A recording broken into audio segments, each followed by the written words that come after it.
Assalamualaikum warahmatullahi wabarakatuh dan salam sejahtera. Saya Nur Hidayah binti Khairul Anwar. Saya akan membentangkan tajuk kajian saya iaitu penggunaan video interaktif dalam meningkatkan keupayaan menghafal rukun wudu, satu kajian tindakan. Kita mulakan dengan pengenalan kajian. Di dalam kurikulum standard prasekolah kebangsaan, terdapat 6 tunjang utama yang perlu dikuasai oleh kanak-kanak prasekolah. Kajian ini hanya fokus kepada tunjang kerohanian, sikap dan nilai, di mana di bawah tunjang tersebut terdapat modul pendidikan Islam dan juga pendidikan moral, di mana saya memfokuskan kepada modul pendidikan Islam dan mengambil satu topik iaitu rukun wudu.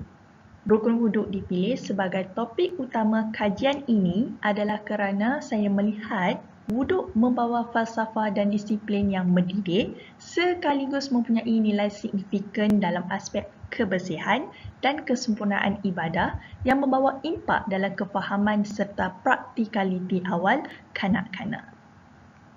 Di dalam kajian ini, saya telah menggunakan bahan multimedia sebagai bahan bantu belajar untuk mengajar topik rukun wudu. Oleh yang demikian, saya telah menggunakan video interaktif sebagai bahan utama dalam pengajaran topik rukun wudu ini kerana saya dapat melihat video interaktif ini merupakan sebuah alat multimedia yang dinamik, unik dan realistik yang mampu menarik minat kanak-kanak prasekolah melalui paparan maklumat berbentuk gambar atau grafik yang bergerak serta mengeluarkan bunyi. Seterusnya kita masuk kepada tinjauan literatur. Amalan berwudu ini dilihat sebagai suatu amalan yang mudah kerana mempunyai 6 rukun yang perlu dikuasai oleh kanak-kanak sama seperti 7 langkah mencuci tangan yang diwawarkan oleh Kementerian Kesihatan Malaysia. Ini selari dengan kajian yang telah dijalankan oleh Nur Azurin pada tahun 2019. Beliau telah membuktikan kanak-kanak prasekolah di Pahang mampu menguasai 7 langkah mencuci tangan dan mempraktikkannya dengan betul. Berdasarkan kajian ini, saya berasa yakin bahawa kanak-kanak prasekolah di kawasan kajian saya dapat menguasai 6 rukun wudu dengan baik apabila menggunakan video interaktif sebagai bahan bantu belajar. Berdasarkan kajian yang telah dijalankan oleh Siti Zaliha pada tahun 2018, beliau telah menyatakan bahawa kaedah pengajaran secara tradisional seperti kaedah penerangan tidak mampu untuk membantu penghafalan rukun wudu dengan betul dan mengikut turutan. Tambahan pula, Nurul Husna pada tahun 2019 menyatakan bahawa penggunaan teknologi maklumat dalam kalangan guru pendidikan Islam masih kurang. Menurut Nur Aini pada tahun 2014 pula, kaedah pengajaran yang mengimplementasikan bahan TMK mendorong kanak-kanak awal umur untuk belajar dengan lebih berkesan. Tujuan kajian ini adalah untuk melihat keberkesanan penggunaan video interaktif dalam membantu kanak-kanak prasekolah Ar-Rahim untuk menghafal rukun wudu dengan betul. Objektif kajian ini adalah untuk mengenal pasti sejauh mana minat kanak-kanak terhadap pembelajaran dan pemudahcaraan rukun wudu menggunakan video interaktif. Manakala persoalan kajian bagi kajian ini ialah adakah penggunaan video interaktif dapat meningkatkan minat kanak-kanak terhadap pembelajaran dan pemudahcaraan rukun wudu. Reka bentuk kajian ini ialah kajian tindakan di mana saya telah menggunakan model Chemist McTaggart tahun 1988. Slide ini menerangkan 4 langkah dalam model Chemist dan McTaggart tahun 1988 di mana dimulai dengan perancangan. Pekaji merancang pelan tindakan, kemudian langkah kedua tindakan atau implementasi di mana pekaji melaksanakan pelan tindakan. Langkah ketiga pemerhatian, pekaji mengumpul data tentang kesan tindakan dan langkah yang keempat iaitu refleksi, menganalisis dan menilai, membuat refleksi mengenai keberkesanan data yang dikumpul.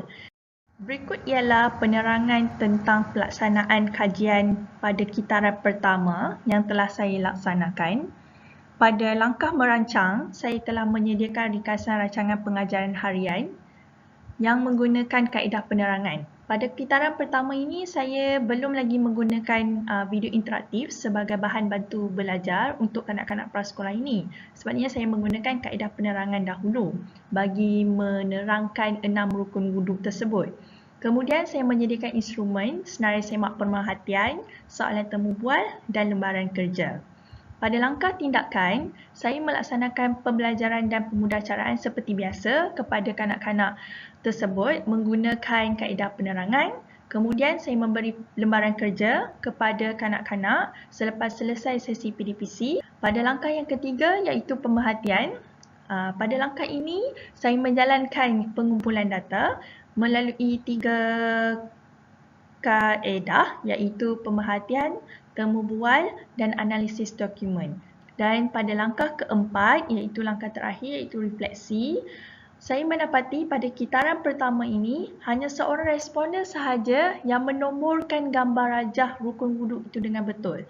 Selain itu, saya juga mendapati terdapat responden iaitu kanak-kanak prasekolah ini yang menunjukkan tingkah laku negatif semasa proses PDPC seperti bercakap-cakap, bosan, mengantuk dan sebagainya. Selesai pelaksanaan kajian kitaran pertama, saya teruskan dengan pelaksanaan kajian kitaran kedua. Pada langkah merancang, saya menyediakan sekali lagi ringkasan rancangan pengajaran harian menggunakan kaedah penerangan dengan bantuan video interaktif. Maknanya pada gelungan kedua, saya telah menambahkan bantuan video interaktif dalam kaedah penerangan untuk menerangkan kepada murid-murid tentang rukun wuduk. Seterusnya pada langkah tindakan, saya melaksanakan sesi PDPC menggunakan kaedah penerangan yang dibantu dengan penggunaan bahan bantu belajar video interaktif. Kemudian selesai sesi PDPC, saya memberi lembaran kerja kepada responden, itu kanak-kanak, untuk menjawab lembaran kerja tersebut dengan menomborkanlah nombor yang betul pada perbuatan rukun wuduk yang telah di atas lembaran kerja tersebut. Pada langkah pemerhatian iaitu pengumpulan data, saya menggunakan kaedah yang sama iaitu kaedah pemerhatian, temu bual dan analisis dokumen. Seterusnya langkah refleksi, saya mendapati semua responden dapat menomborkan rukun wuduk dengan betul dan mengikut turutan, dan semasa sesi PDPC berlangsung, saya juga mendapati kanak-kanak ini menunjukkan tingkah laku yang positif. Responden kajian ini ialah seramai 20 orang kanak-kanak prasekolah Ar-Rahim di daerah Mantin Negeri Sembilan. Seterusnya ialah kaedah mengumpul data. Jika kita lihat pada slide berikut, pada kitaran pertama dan kitaran yang kedua, saya telah menggunakan kaedah pengumpulan data yang sama, iaitu pemerhatian berstruktur, kedua temu bual berstruktur dan ketiga analisis dokumen. Baiklah, seterusnya kita masuk kepada dapatan kajian. Dapatan kajian ini adalah berpandukan kepada persoalan kajian yang telah dibina pada awal kajian. Pengkaji telah membuktikan bahawa minat kanak-kanak terhadap PDPC rukun wuduk meningkat setelah menggunakan video interaktif semasa kitaran kedua sesi pembelajaran. Ini dibuktikan melalui instrumen-instrumen kaedah pengumpulan data iaitu contohnya senarai semak borang pemerhatian dan juga jurnal refleksi guru, di mana kedua-dua instrumen ini telah menunjukkan tingkah laku yang positif yang ditunjukkan oleh responden semasa menggunakan video interaktif. Di sini ialah kita dapat lihat senarai semak borang pemerhatian kitaran pertama. Apa yang penilaian tingkah laku kanak-kanak sebelum menggunakan video interaktif ni adalah negatif. Begitu, senarai semak borang pemerhatian kitaran kedua telah membuktikan bahawa selepas menggunakan video interaktif, tingkah laku kanak-kanak ini semakin positif. Jadi kalau kita lihat di sini, responden secara keseluruhannya memberi perhatian semasa sesi pengajaran.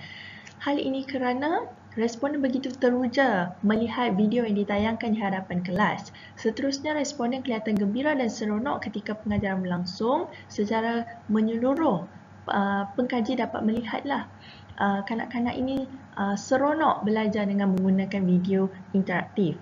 Responden memberi maklum balas yang segera terhadap soalan guru. Sebahagian memberi maklum balas, sebahagian lagi masih lagi malu-malu untuk menjawab soalan. Dan yang terakhir, responden tidak bercakap semasa sesi PDPC kitaran kedua. Hanya sebahagian yang tidak bercakap, sebahagian lagi masih lagi bercakap, tetapi apa yang pekaji lihat, apa yang diborakkan oleh kanak-kanak ini adalah mengenai video interaktif. Mereka mengulas video interaktif yang dipaparkan di hadapan kelas. Baiklah, seterusnya kita lihat kepada jurnal refleksi guru pada kitaran pertama di mana guru telah menulis refleksi kanak-kanak kelihatan bosan dengan kaedah penerangan yang digunakan oleh guru semasa kitaran pertama. Namun begitu, kitaran kedua, guru ini menulis, saya mendapati kanak-kanak menunjukkan tingkah laku yang positif dan melibatkan diri dalam PDPC dengan aktif dari awal pembelajaran hingga akhir.